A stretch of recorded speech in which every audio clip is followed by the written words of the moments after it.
नमस्कार, स्वागत है आपका एबीपी न्यूज में। आपके साथ मैं हूं नेहा पंत। वक्त है बड़ी बहस का, लेकिन उससे पहले आपको दे दें इस वक्त की बड़ी खबर। प्रधानमंत्री मनमोहन सिंह और पाकिस्तान के प्रधानमंत्री नवाज शरीफ के बीच मुलाकात का वक्त तय हो गया है। मुलाकात का वक्त तय हो गया। आपको बता दें, प्रधानमंत्री हैं अमेरिका के दौरे पर और दोनों न्यूयॉर्क में मिलेंगे। हमारे साथ ज्यादा जानकारी के साथ सीधे न्यूयॉर्क से जुड़ गए एबीपी न्यूज संवाददाता आशीष कुमार सिंह। आशीष, कल शाम 7:30 बजे का वक्त तय हुआ है मनमोहन नवाज की मुलाकात के लिए।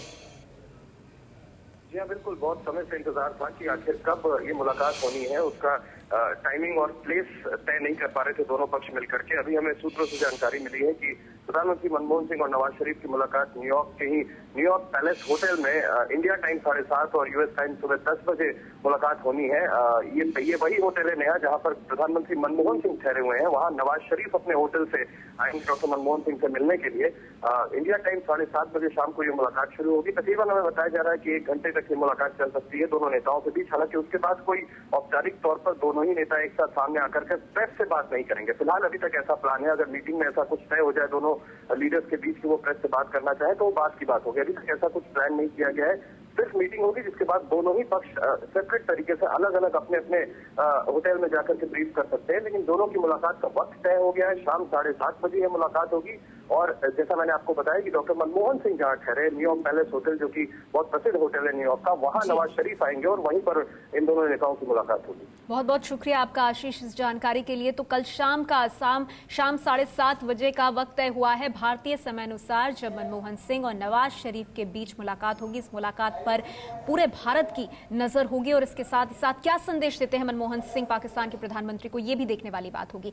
लेकिन एक तरफ जहां मनमोहन सिंह कर रहे हैं बैठक, आपको बता दें अमेरिका में, और बहुत अहम मुद्दे हैं उनके सामने, वहीं दूसरी ओर यहां घर पर भारत में उनके लिए मुश्किलें खड़ी कर दी हैं खुद राहुल गांधी ने। आपको बता दें, दागियों पर सरकार के अध्यादेश को बकवास बताने वाले राहुल गांधी के बयान के बाद मनमोहन सिंह की प्रतिष्ठा पर सवाल उठ रहे हैं। बीजेपी नेता अरुण जेटली ने तो यहां तक कह दिया है कि यह खुद प्रधानमंत्री को देखना होगा कि वो अपने पद की गरिमा कैसे बचाते हैं।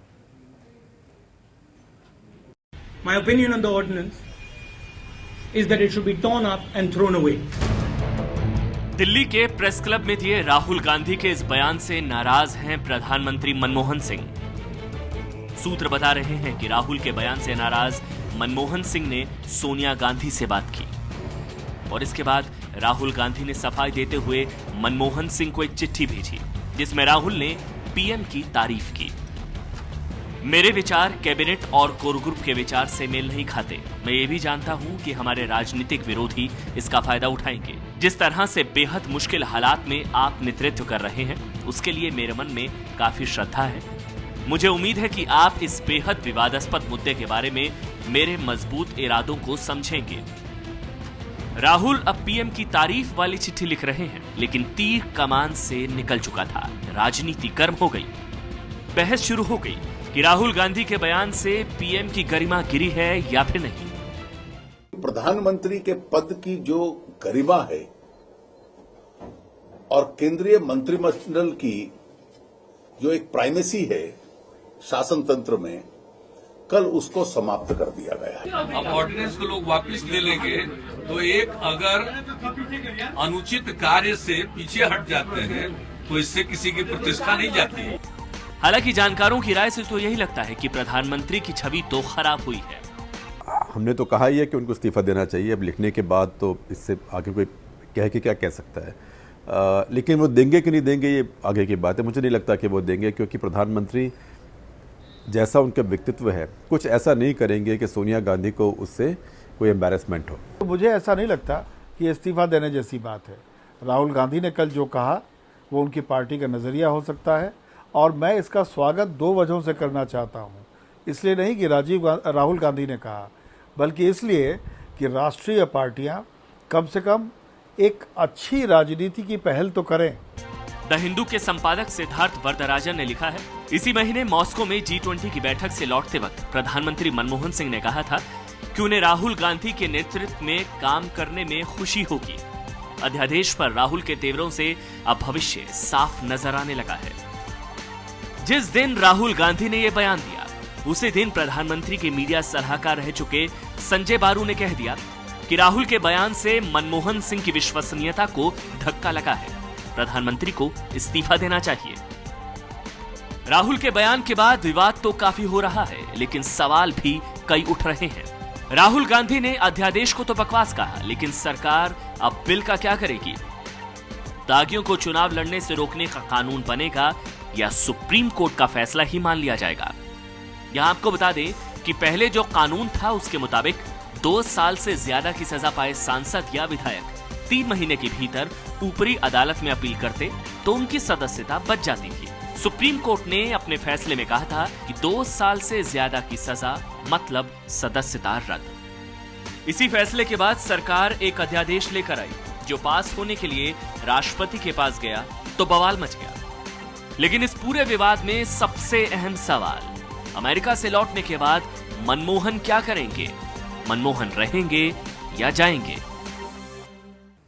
सवाल यही है कि प्रधानमंत्री मनमोहन सिंह अब क्या करेंगे अमेरिका के दौरे से जब वो वापस लौटेंगे, तो क्योंकि उनके फैसले को चुनौती दी गई है, क्या इसके बाद भी वो अपने पद पर बने रहेंगे? हमारे साथ आज की इस चर्चा में खास मेहमान जुड़ गए हैं। हमारे साथ कांग्रेस पार्टी से मौजूद हैं प्रवक्ता भक्तचरण दास जी। इस चर्चा में हमारे साथ जुड़ गए हैं बीएसपी से नेता सुधींद्र भदौरिया जी। हमारे साथ मौजूद हैं जेडीयू से नेता साबिर अली साहब। साथ इस चर्चा में बीजेपी से सुधांशु मित्तल जी जुड़ गए हैं और यहाँ स्टूडियो में मेरे साथ आम आदमी पार्टी के नेता संजय सिंह साहब मौजूद हैं। आप सबका स्वागत है। भक्तचरण दास जी, चर्चा की शुरुआत आपसे करना चाहूंगी। प्रधानमंत्री अध्यादेश लेकर आते हैं, राहुल गांधी उस अध्यादेश को बकवास बताते हैं, कहते हैं इसे फाड़कर फेंक देना चाहिए। क्या इससे प्रधानमंत्री का अपमान नहीं हुआ है?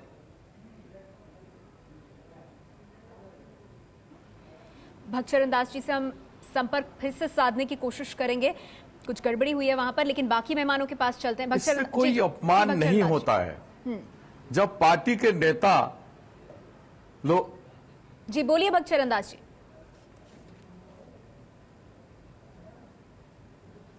जी, इससे प्रधानमंत्री की गरिमा का कुछ नहीं होता है जी। अब इससे आप राजनीति का चर्चा जो इससे हो रहा है, ये अपने पार्टी के अंदर की बात है।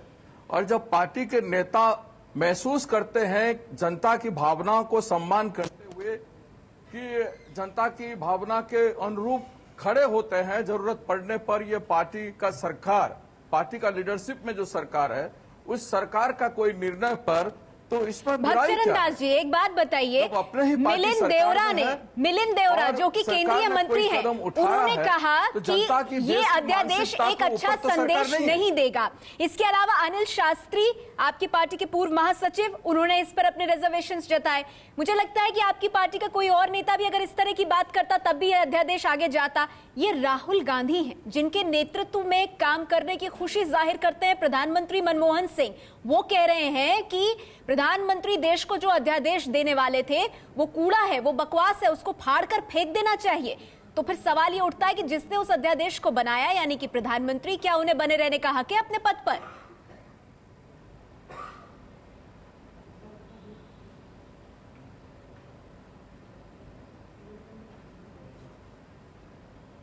प्रधानमंत्री का बिल्कुल बने रहने का हक है। ये इंटर पार्टी डेमोक्रेसी है और कभी कभी लीडरशिप को और पॉलिटिकल पार्टियों को लोगों की आवश्यकता, ऐतिहासिक आवश्यकता के अनुरूप खड़े होने की जरूरत है। और आज राहुल जी ने वही किया है। देश की भावना के साथ उन्होंने जिस तरह से दम के साथ, मजबूती के साथ, ठीक है, खड़ा होना चाहिए, वो खड़े हुए। ठीक है, चलिए, राहुल गांधी देश की भावना के साथ खड़े हो गए, लेकिन प्रधानमंत्री का क्या हुआ इसमें? सुधांशु मित्तल जी, कांग्रेस पार्टी कह रही है कि यही लोकतंत्र है, योगदान देश के ये लोकतंत्र का एक उदाहरण है जो रखा गया है देश के सामने।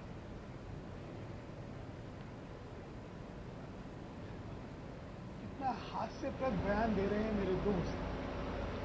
राहुल गांधी जी के शब्दों का चयन और प्रक्रिया, वो प्रतिक्रिया की जो तरीका था, शायद उन दोनों ने प्रधानमंत्री जी का और उनके मंत्रिमंडल का, दोनों का कद और दोनों की प्रतिष्ठा पे एक बहुत बड़ा कुठाराघात करा है। मैं कुछ पहले तथ्य आपके सामने रखना चाहता हूं। भक्तचरण दास जी यहीं बैठे हुए हैं और अच्छा होगा कि वह इन तथ्यों की पुष्टि भी कर दें।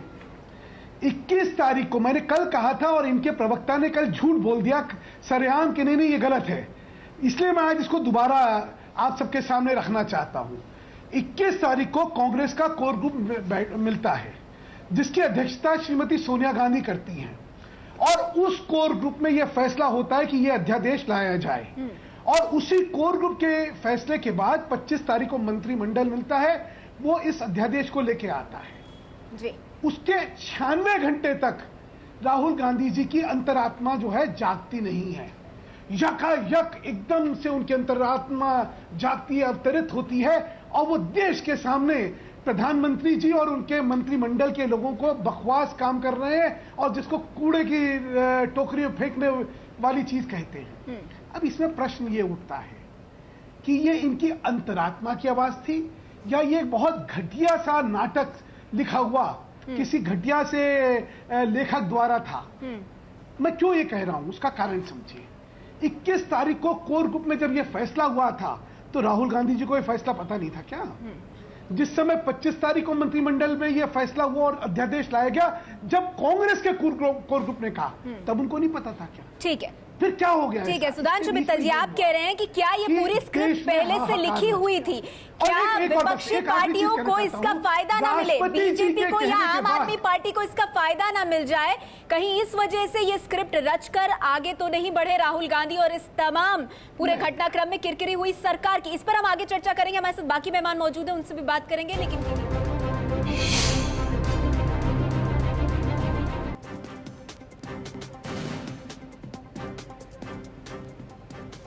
चर्चा जारी है हमारी। लेकिन आगे बढ़ने से पहले आपको बता दें, पाकिस्तान अपनी हरकतों से बाज क्यों नहीं आता? देखिए शाम 7 बजे एबीपी न्यूज और पाकिस्तान के जियो न्यूज स्टूडियो से बड़ी बहस जरूर देखिएगा।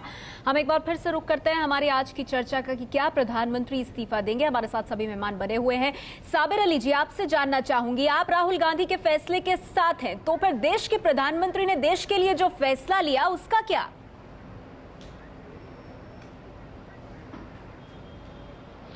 नेहा जी देखिए, अगर 2 मिनट वक्त दे दे तो मैं सब बात कर दूं कि अभी मैं सुधांशु जी को सुन रहा था। मैं समझता हूं कि इनकी ये दोहरी तीसरी चौथी पांचवी पॉलिसी हर वक्त कैसे बदलती रहती है। शायद ये भूल गए कि जब मोदी का सवाल आया था उस वक्त अटल बिहारी वाजपेयी जी प्रधानमंत्री थे, उन्होंने फैसला ले लिया था हटाने के लिए और गोवा जाते जाते उनकी हवा निकाल दी थी अटल बिहारी वाजपेयी जी के अडवाणी जी ने, तो शायद ये उनको याद नहीं आ रहा है।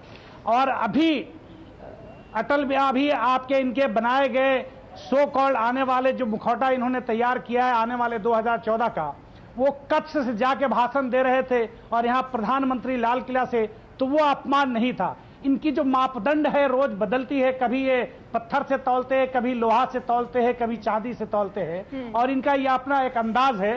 खैर ये मैं उस पर नहीं बहस कि आपने जो सवाल किया मैं उसका भाजपा पे चर्चा हो रही है, राहुल गांधी पे पार्टी का और हर आदमी नए साथी बने हैं तो कुछ भी नहीं, मैं चर्चा नहीं, मैं आपने कहा उसका जवाब नेशनल चैनल साबिर अली जी, साबिर अली जी, ठीक है, सुधांशु मित्तल जी, सुधांशु मित्तल जी, ठीक है, आपने अपनी बात रखी। साबिर अली जी, साबिर अली जी, नहीं ठीक है, आपने एक पॉइंट उठाया है साबिर अली जी, मैं उस पर आगे आऊंगी, लेकिन क्योंकि मैं चाहती हूँ बाकी मेहमानों को भी मैं इसमें ले लूं साबिर अली जी, इसलिए आपको रोक रही हूँ, मुझे माफ कीजिएगा, मैं आगे आपको पूरा समय दूंगी। आपने एक महत्वपूर्ण पॉइंट उठाया जिसको मैं बीजेपी के पास ले जाऊंगी, लेकिन सुधींद्र भदौरिया जी, सवाल यह है कि इस फैसले से राहुल गांधी ने अपने नंबर बढ़ाए होंगे, हो सकता है कांग्रेस पार्टी के भी नंबर बढ़ा लिए हो, लेकिन इन तमाम चीजों के बीच क्या प्रधानमंत्री की किरकिरी नहीं हो गई?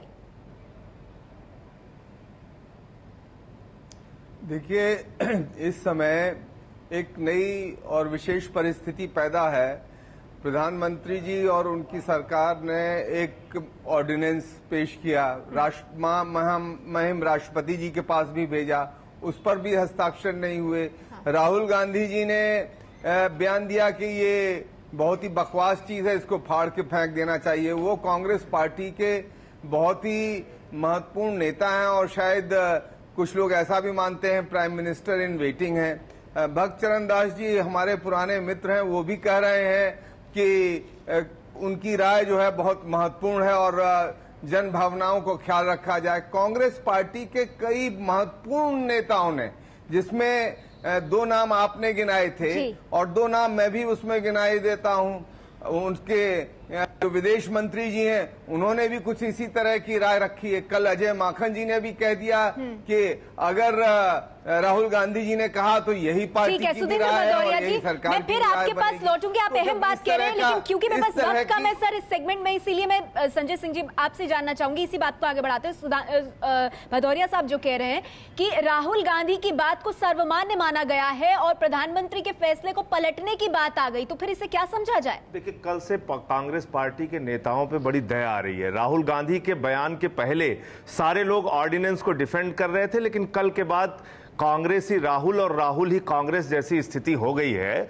दो सवाल मेरा उठता है कि कांग्रेस के युवराज राहुल गांधी जी इस देश के मेंबर ऑफ पार्लियामेंट भी हैं। जब ये बिल पार्लियामेंट के अंदर आया तो उस समय उन्होंने उसमें इंटरवीन भी नहीं किया, उस चर्चा में शामिल भी नहीं हुए, और क्यों नहीं ये कहा कि इस बिल को फाड़ के फेंक देना चाहिए, ये संशोधन हमें कतई स्वीकार नहीं है। ये बात उनको बोलनी चाहिए थी, लेकिन उन्होंने एमपी के तौर पर पार्लियामेंट में कुछ भी नहीं कहा। दूसरा सवाल यह है कि क्या हमारी देश के अंदर जो सरकार चल रही है कांग्रेस पार्टी की, सरकार और पार्टी के बीच इतना ज्यादा मतभेद है कि इतना बड़ा ऑर्डिनेंस लाने का फैसला केंद्रीय मंत्रिमंडल करता है और उसकी जानकारी सोनिया गांधी को नहीं है, उसकी जानकारी राहुल गांधी को नहीं है, उसकी जानकारी पार्टी को नहीं है। ये कौन सा मजाक है? दिखाया, कोर कमेटी को छोटा दिखा दिया, प्रधानमंत्री को क्या छोटा दिखा दिया राहुल गांधी ने अपने बयान से, और क्या इससे गलत संदेश नहीं जाता प्रधानमंत्री को लेकर? ठीक है, चलिए सोनिया गांधी को भी छोटा दिखाया। ठीक है, चलिए सर इस पर आगे चर्चा करेंगे और बाकी मेहमानों से, तमाम मेहमानों से बात करेंगे, चर्चा को खोलेंगे, लेकिन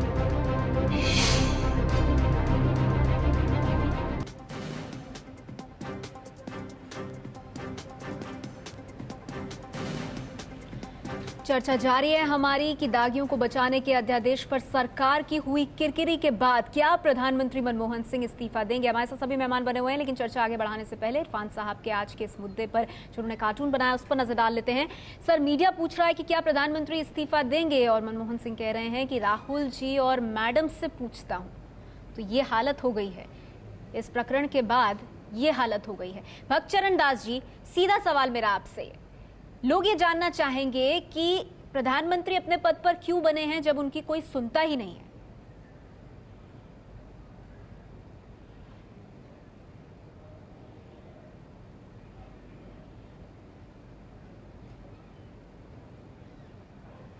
ये लोग जानना नहीं चाह रहे हैं, ये आप जानना चाह रहे हैं।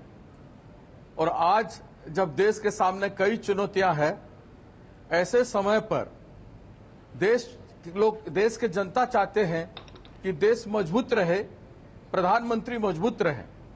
जब प्रधानमंत्री की पद की बात पर कोई सवाल खड़ा नहीं हुआ, ये जबरदस्ती सवाल खड़ा करके सवाल कैसे नहीं खड़ा हुआ? कमजोर किया नहीं जा रहा है। सवाल किसने खड़ा किया?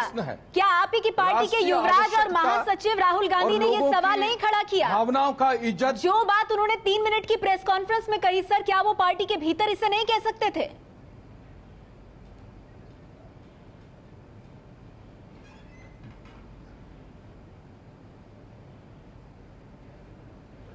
ये बात को उन्होंने इसलिए कहा कि आज जनता की मांग है और लोकतंत्र में एक पार्टी के अंदर इतना डेमोक्रेटिक आजादी रहना चाहिए जो सभी लोग कहते हैं। तो भक्तचरण दास जी, आपकी सरकार नहीं देख पाई कि लोगों की मांग क्या है? भूमिका हर किसी का होना चाहिए। राहुल गांधी जी ने व्यक्ति की तरह उन्होंने राजनीति साफ होनी चाहिए, दागियों से राजनीति मुक्त होनी चाहिए, ये तो पूरे देश की मांग है। पूरे देश की मांग है कि राजनीति साफ होनी चाहिए, दागी और अपराधी लोग member parliament, member of assembly नहीं बनना चाहिए। दागी मंत्रियों की बचाने की ऑर्डिनेंस की बात कर रहे हो, नहीं तो दागी मंत्रियों को बचाने का जो ऑर्डिनेंस लेके आई वो आपकी सरकार लेके आई, क्या पार्टी को बगैर विश्वास में लेके आई? कमजोर करने का कोई मैं ये कह रहा हूं कि क्या पार्टी को बगैर विश्वास में लेकर आपकी सरकार ये अध्यादेश लेके आई थी? भक्तचरण दास जी, ये पूरा देश जानना चाहता है। सरकार भी गलत कर सकता है, सरकार भी गलत कर सकता है, कोई भी गलत कर सकता है। आप कह रहे हैं प्रधानमंत्री ने गलत फैसला लिया। ये जानकारी 3 मिनट बोलने के बाद हुई आपको होना चाहिए। ये रोकने का ये राहुल गांधी आपके युवराज के बोलने के बाद आपको जानकारी हुई। भक्तचरण जी आप समझ रहे हैं सर, आपके युवराज जब बोल दिए 3 मिनट उसके बाद आपको जानकारी हुई, उसके पहले जानकारी नहीं थी आपको। भक्तचरण दास जी आप समझ रहे हैं, आप ये कह रहे हैं कि देश के प्रधानमंत्री ने देश के लिए गलत फैसला लिया, आप ये कह रहे हैं? उसका पहले से हम विरोध कर रहे हैं, तो सुनी क्यों नहीं फिर आपकी आवाज? विरोध किया। अरे आप ही की सरकार अध्यादेश लेकर आई, यानी आपकी भी नहीं सुनी जाती, सिर्फ राहुल गांधी की सुनी जाती है। देश के सामने देश को मूर्ख बना रहे हैं, बेवकूफ बनाने की कोशिश कर रहे हैं। देश की जनता को आप बेवकूफ बना रहे हैं, पूरा देश आपको देख रहा है। आपने सुप्रीम कोर्ट के फैसले के खिलाफ रिव्यू पिटीशन दाखिल किया सरकार ने, उसको भी खारिज कर दिया सुप्रीम कोर्ट ने। आप किसी की सुनना नहीं चाहते, आप ऐसे ही अहंकार में देश को चलाना चाहते हैं। आप सुनिए तो बात को, सुप्रीम कोर्ट के फैसले के बाद आपकी सरकार रिव्यू पिटीशन में गई, अमेंडेड बिल लेके आया पार्लियामेंट के अंदर। संजय सिंह जी, बहुत विरोध था, लेकिन किसी की नहीं सुनी ना, सुनी किसकी? राहुल गांधी की। और उन्होंने चुनौती किसे दी? सीधे प्रधानमंत्री को। जी सुधांशु मित्तल जी, लोकसभा में कांग्रेस पार्टी के सभी सदस्य एक गलती हो रही है, इसमें कहीं एक गलती हो रही है। हाँ बोलिए सुधांशु मित्तल जी। इसमें गलती ये हो रही है कि आप सिर्फ इसमें प्रधानमंत्री जी का विवेक और उनका जजमेंट देख रहे हैं। इसमें सोनिया गांधी जी के नेतृत्व में जो कोर ग्रुप बैठा था उसने ही ये फैसला लिया था। तो आज जो भक्तचरण जी कह रहे हैं कि सरकार ने गलत फैसला लिया, तो ये कह रहे हैं सोनिया गांधी जी ने भी गलत फैसला लिया। हाँ, भक्तचरण दास जी कहे ना ये कहे कि सोनिया गांधी जी ने जो फैसला लिया था वो बकवास था। हाँ, भक्तचरण दास जी टोकरे में फेंकना चाहिए। और मैं एक और चीज कहना चाहता हूं, इसका जवाब ले लेते हैं भक्तचरण दास जी। एक और नेहा जी, एक चीज मैं क्या कहना चाहता हूं, ये सोनिया गांधी से भी बगावत थी? क्योंकि सोनिया गांधी भी कोर ग्रुप का हिस्सा है सर। देखिए फैसला है,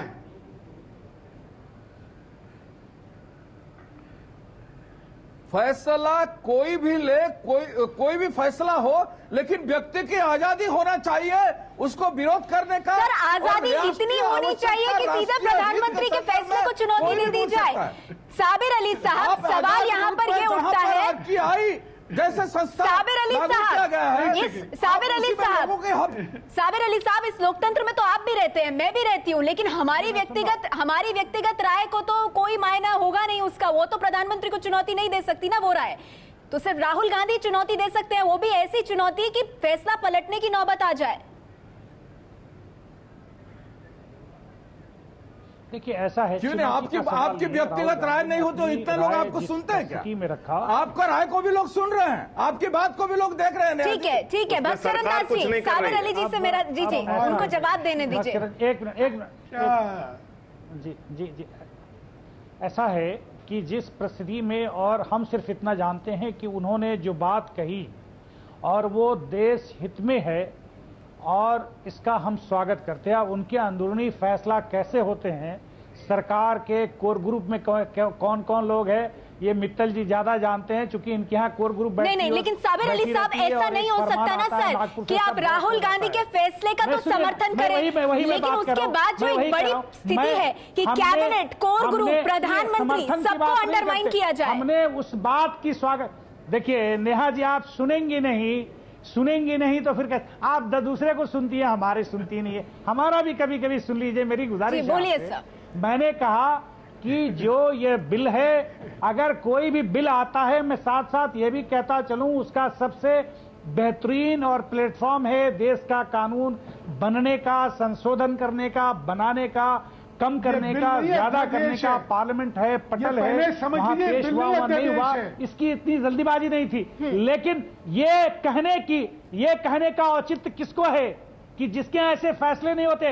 बीजेपी सबसे आगे है, उनके यहाँ एक कोर ग्रुप एक बार नहीं 10 बार बैठता है, नागपुर से फरमान आता है, सब ढुस हो जाता है, सब खलास हो जाता है और वही फरमान नाजिल हो जाता है जो नागपुर से आता है। तो ये लोग क्या कहेंगे? इनके पास कोई औचित्य है? प्रधानमंत्री 15 अगस्त को यहाँ भाषण देते और एक आदमी कच्छ में एक प्रदेश का मुखिया होकर ऐसा लग रहा है कि राहुल गांधी के इस फैसले के बाद नए समीकरण भी बन रहे हैं। ये नजदीकी जो है नीतीश कुमार और कांग्रेस के बीच वो दिखाई दे रही है, एक नई समीकरण बन रहे हैं। चलिए ठीक है, प्रक्रिया है। बिल्कुल। मैं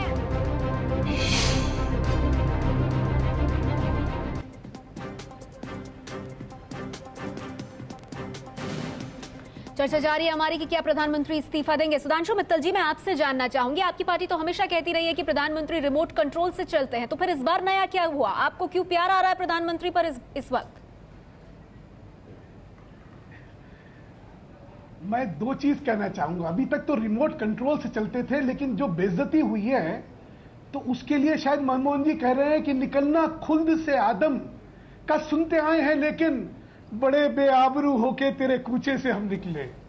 और कांग्रेसियों का जहां तक सवाल है, एक बड़ा अच्छा गाना था, जो तुमको हो पसंद वही बात कहेंगे, तुम दिन को अगर रात कहो रात कहेंगे। चलिए भक्तचरण दास जी, यहाँ पे सवाल ये उठता है, क्या ये सही वक्त है जब प्रधानमंत्री को स्टेप डाउन करना चाहिए और राहुल गांधी को आगे आना चाहिए?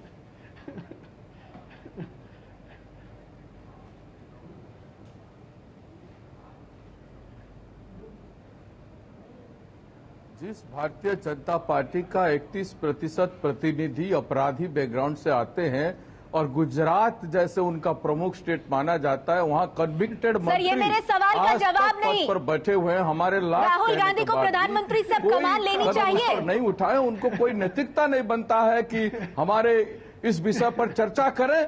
और प्रधानमंत्री जी, देखिए प्रधानमंत्री जी आज राष्ट्रीय आवश्यकता जो है, प्रधानमंत्री जो कदम उठाए हैं उसका श्रेय, उसका सम्मान के साथ राहुल जी ने कल कहा है। और लोकतंत्र में इतना तो ठीक है, मेरे पास वक्त इतना ही है। संजय सिंह साहब माफ कीजिएगा, चर्चा के लिए वक्त इतना ही बचा है। शुक्रिया आप सभी मेहमानों का हमारे साथ इस चर्चा में जुड़ने के लिए।